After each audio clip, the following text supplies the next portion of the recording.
It's Brook White Tonite!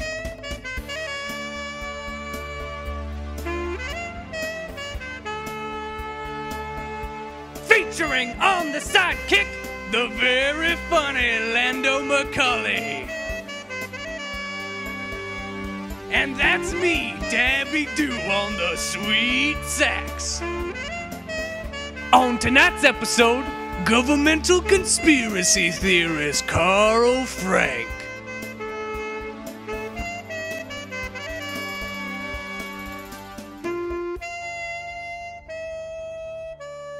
Now here's your host, Brook White! Thanks. Welcome to the second episode of Brook White Tonite. And as always, my sidekick, Lando. Yeah! And how about that Dabby Doo? How are the wife and kids doing, Dabby Doo? Oh, that's right. You're still alone. All right. Now we've got a really special themed episode for you this week, and that is we're going to be discussing conspiracy theories and the supernatural. So, I thought we'd just start off by going over a few recent bits of news that have happened involving the two. Back in January, a trucker, while traveling in Florida, happened to notice Bigfoot on the highway. Now, according to him, this Bigfoot was dark and hairy, and also happened to be not very thin. So what I really want to know is, what was Tim doing in Florida? Now, in Petersburg, England, police officers have been called 10 times to investigate paranormal sightings of ghosts in the past year. Now, it appears that those English people just don't know who to call. Now, everyone has always wondered, where are all the dinosaurs? Sure, they've been extinct for God only knows how many years, but there have been sightings for the past several centuries. And I finally have an answer for you. This last weekend, I just found a stegosaurus in my bathtub.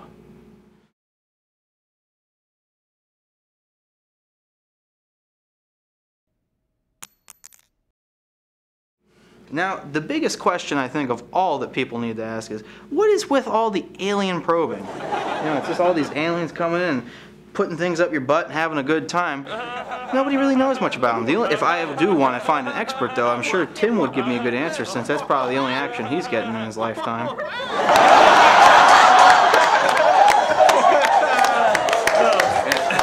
But seriously, guys, we have a great show planned for today. We've got Sam's uncle, who is a high seas captain, who's going to tell us of all the mythical sea-like creatures he's spotted on his journeys. And we've also got Carl Frank, who is a conspiracy theorist expert. Not only that, we also go and try and hunt the big Bigfoot ourselves. So this is going to be a great episode, so just keep tuned. Brook! There's a rapist in the studio! Where? Right behind you! No! I will not be your Jello mold tonight! We'll be right back.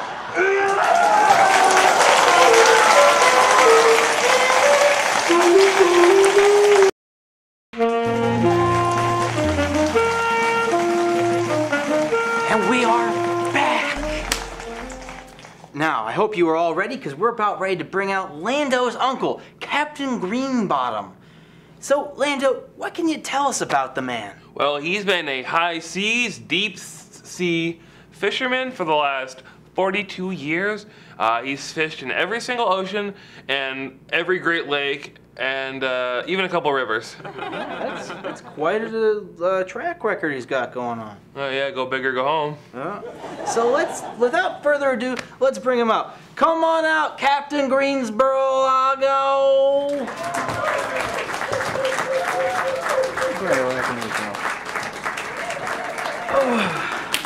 So thanks for coming on to the show. No problem. Sam, is this the boyfriend your mother keeps telling me about? Very funny.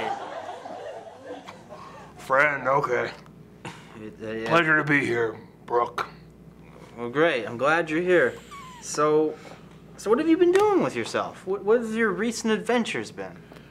I've been on a contract. I've been fishing for carp. I caught a 12-pound carp off the coast of Costa Rica. I've been fishing. That's what I've been doing for the last 42 years. That hasn't changed much. So, have anything interesting happened as of late out there in the open sea? You wouldn't believe me if I told you. Then you should probably tell me. We knew it was going to be a bad night. We were sailing across the Pacific Ocean. Big old fireball goes across the sky. A northern wind comes in. There's two sayings that us sailors have. Never trust a northern wind. Never turn your back on friends. So we knew it was going to be a bad night. And then it happened. What happened? There are sea monsters, known as giant squids. They range in size from 30 feet to about 1.5 miles. All of a sudden, these big old tentacles wrap up around my vessel, dragging it to the depths of the earth, to the bottom of the core. I was the only survivor. All I had was this pipe, some driftwood to float on, and a bottle of rum. I was adrift at sea for about 7 days. And I hid on this island for about a week until I was rescued by some Japanese who thought World War II was still going on.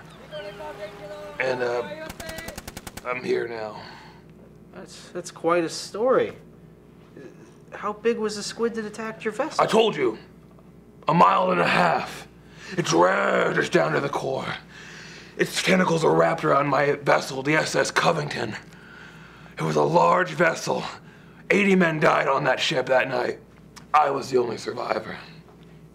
Well, is there any message you have for the viewers at home? Yeah, you kids watching this on TV, you have it so damn easy.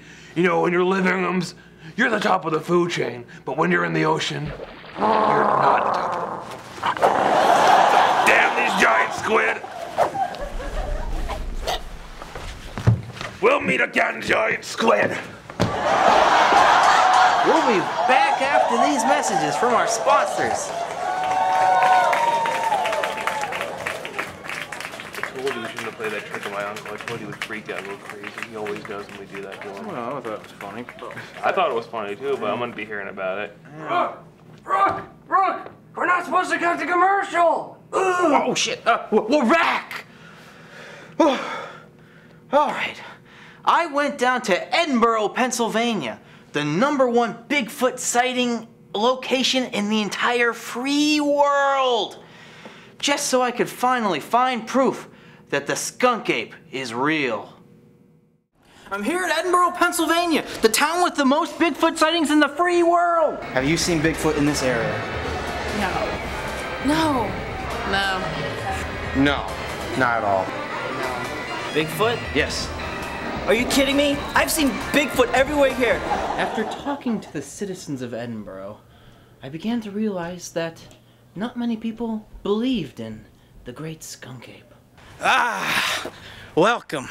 We are here at the famed Edinburgh Creek, where majority of the Bigfoot sightings have been had. Will you look at this? These are clearly indents from the feet of the Bigfoot. We are already on his trail. He's not getting out of here alive, ladies and gentlemen. I've been investigating the soil in this region for the past 5 hours, and after doing so, I began to realize that this is no ordinary mush. This mush is a mixture of urine and poop from Bigfoot. It smells an awful lot like an anime convention. If Moss points south, which it is, then Bigfoot is south. That is where we are headed. Let's go. I began to worry that perhaps I was wrong. Maybe Bigfoot was just another one of those urban legends. Kind of like the Jersey Devil and Jaleel White. You hear those footsteps? I do. I think we're being followed. Oh wait. It's just me.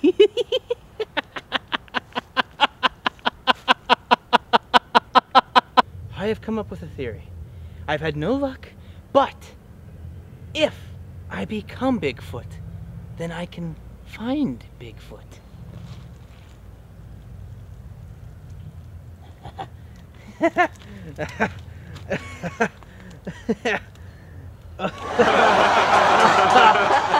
Yes.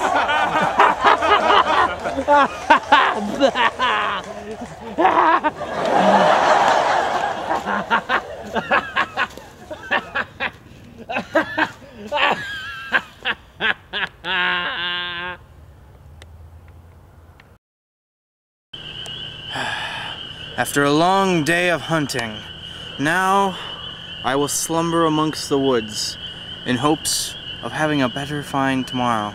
But if I am taken away and killed tonight, I will have died a hero.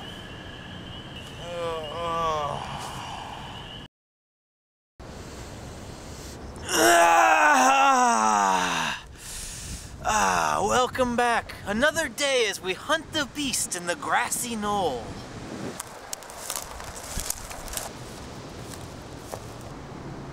Is that a skunk ape over there? I think we should go and find out. He's on the move. He's on the move. Yeah. Oh, Brooke, it's just me, Lando. Oh. Thought you were the Bigfoot. Aww. Well, be damned. I am so happy to finally have a partner to help me hunt Bigfoot and help me find the truth. Yeah. Go on, just... I was trying to expose some meth lab, but I guess this worked out in the end. This is more important than some meth lab. This is a real crisis we're talking about. I know you don't run into... The truth. The truth, y'all. You wanna hunt Loch Ness next year? Yeah, maybe tomorrow. Yeah, I think it'd be worth it. I'd always wanted to hunt for Loch Or Yeti.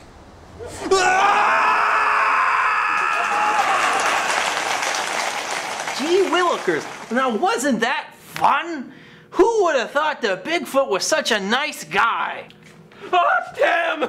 Hey! Get off, silly! That's not Tim! That's our buddy Bigfoot! Oh, you want a picture?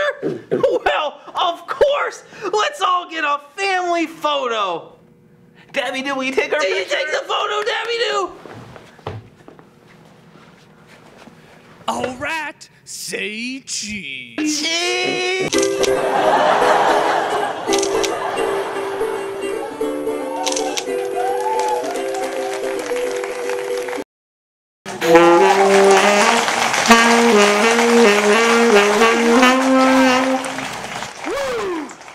Now, no conspiracy theory episode would be complete without an interview about the government. Now, as a lover of the United States, I find it hard to believe there's any rough spots in our history. But gee willikers, it just may be. So I brought in conspiracy theorist expert Carl Frank to help us find the truth. Hello. Not in the right order. So welcome to the show, Carl. Thank you. You're welcome. It's good to be here. Okay, Carl. So we'll just jump right into this. What do you currently think of the government of the United States of America? If you had to describe it, of how you feel. A mess. I don't really... The government of the United States of America, if you want to think of it as an entity, is almost enigmatic, because it's on paper as being a constitutional republic, and we vote as though it was a representative democracy, but we don't really know who's pulling the strings all of the time. That dinosaur joke was terrible. People in Congress. Did Tim write that one? I thought we agreed that Tim wasn't supposed to write any more jokes for the show. I mean, a 5-year-old could write something funnier than that. you could have picked up any child's storybook and found a funnier joke than that Tim joke with the dinosaur. I mean, I take a bath every day. I mean, I have some dinosaur toys in the tub. I mean, I don't find that very funny. I just don't think it was a funny joke. I think I should write some jokes. I mean, I did some stand-up in Boy Scouts back in the day, but nothing was as bad as that dinosaur joke. Who's pulling the strings? I don't really know, but our government's done awful things. Do you think that if Lando says the wrong kind of thing, he could, you know, be wished away and, you know, or taken out or killed or something? It really all depends on the context. This isn't, you know, I'm hungry for McDonald's. Can we take a break? I want to get some cheeseburgers. My mom packed me some food, but it all spoiled. But I have $3 in my pocket, so if somebody can spot me a couple cents for tax, I can get 3 cheeseburgers. That sounds really good. I hope they still put pickles on the cheeseburgers. That's always a good meal.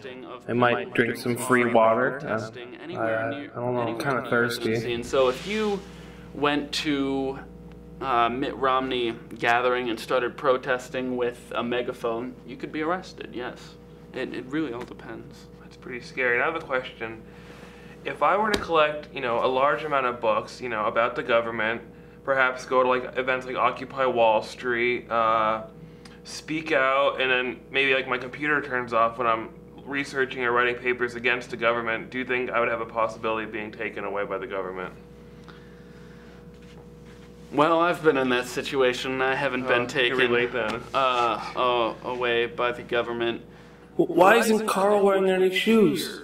I thought the studio enforced a no shirt, no shoes, no service policy. When I tried to come in here barefoot, I got kicked out and they forced me to buy a pair of shoes. Besides, am I the only one smelling those feet right now? I think he just might have walked your dog poop on the way here. This smells giving me a headache. Oh man, you should have worn your shoes, Carl. As of right now, we are not a threat. That's a relief that I don't want to be taken away. I do not want to be at Guantanamo Bay or anything. I did do some research. There is a McDonald's at Guantanamo Bay. I'm cool with that if they take me there, but that's it. Now, backtracking a little bit, you were talking about how you had your laptop turn off while you're typing, and I actually wasn't talking about that. That did happen, though. I mentioned it. You meant, okay, mentioned it. That did happen. Yes. Heard it through the grapevine. At that point in time, I was writing something. The reason I suspected is because what I was writing was an elaborate strategic manual for effective civil disobedience. You know, people at Occupy Wall Street commit civil disobedience by deciding to remain in these camps, but they get pulled away. The thing about civil disobedience is it has to be symbolic, very symbolic, and it has to be strategic. The people at Occupy Wall Street should have known that not much was going to come from that, except for the fact that, you know, it was on the news that they had the crap beat out of them. That looked awful. But I was basically writing about ways to shake up the political system. That's off the record. Actually, can you edit all this out? I thought my computer was turned off. Later, I reasoned that it possibly turned off because its owner watched a lot of porn and it got a virus. I'm not sure. But that document is gone forever, and if it got into the right hands, I don't know. I'd like to think that things might be a little different now. Well, thank you, Carl, for coming on tonight and being with us to talk about all this government fun. Yeah, it's lots of fun. Lots of fun. It's always fun when the government's around.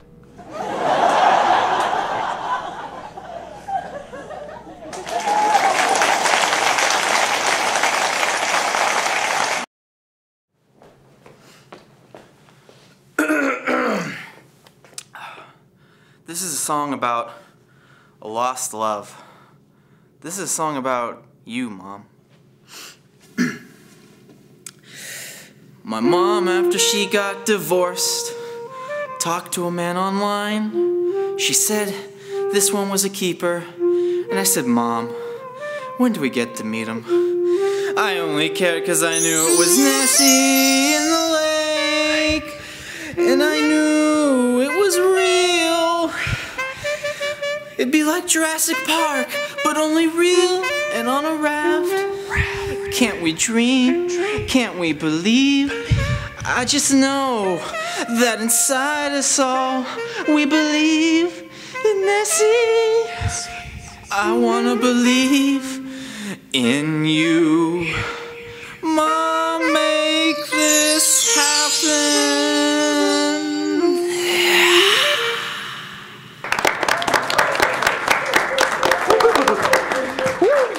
Wasn't that a lot of fun, everybody? We had a great show. I just want to thank Bigfoot, Captain Greeneswallow, and oh, damn it, Debbie, you just kick it.